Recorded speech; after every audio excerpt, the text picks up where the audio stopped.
Après sa mort, certains musulmans ont malheureusement repris la logique économique de leur temps. Avec les conquêtes, des captifs ont été réduits en esclavage, et plus tard, dans la traite orientale, des Africains musulmans eux-mêmes ont été asservis par d'autres musulmans, ce qui allait totalement à l'encontre de l'enseignement prophétique. L'excuse avancée était souvent « ils ne sont pas de vrais musulmans ». Mais en réalité, c'était une hypocrisie, motivée par l'argent et le commerce. Qu'est-ce que la traite orientale?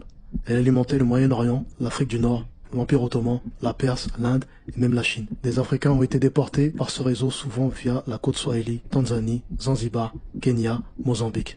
Différente de la traite transatlantique organisée par les puissances européennes, Portugal, Grande-Bretagne, France, Espagne, principalement vers les Amériques et la Caraïbe. Le message de l'islam, c'est la libération. Le prophète, paix et bénédiction sur lui, n'a jamais légitimé l'esclavage. Il l'a combattu avec sagesse et stratégie. Il faut bien distinguer deux choses. L'esprit du message prophétique qui pousse vers la justice et l'abolition, et les pratiques des hommes, souvent dictées par leur intérêt. Quand on parle d'esclavage et d'islam, il est essentiel de ne pas confondre les deux. C'est grâce à la complicité d'hommes et de femmes et de certaines familles, avides de pouvoir et d'argent, que les traites négrières ont pu prospérer si longtemps. Sur le continent africain, comme dans certains royaumes arabes, les élites locales ont participé à la capture et la vente d'êtres humains, alimentant ainsi un commerce inhumain. En Europe, l'Église catholique a aussi joué un rôle. Dès le XVe siècle, plusieurs bulles papales, comme Dum Diversa en 1452 ou Romanus Pontifex en 1455, ont légitimé la mise en esclavage des peuples non chrétiens. Bien plus tard, le Vatican a reconnu sa responsabilité historique dans ce drame et a présenté des excuses officielles pour son rôle dans l'esclavage et la traite transatlantique, notamment en mars 2023. Du côté de l'islam, le prophète, paix et bénédiction sur lui, n'a jamais légitimé l'esclavage.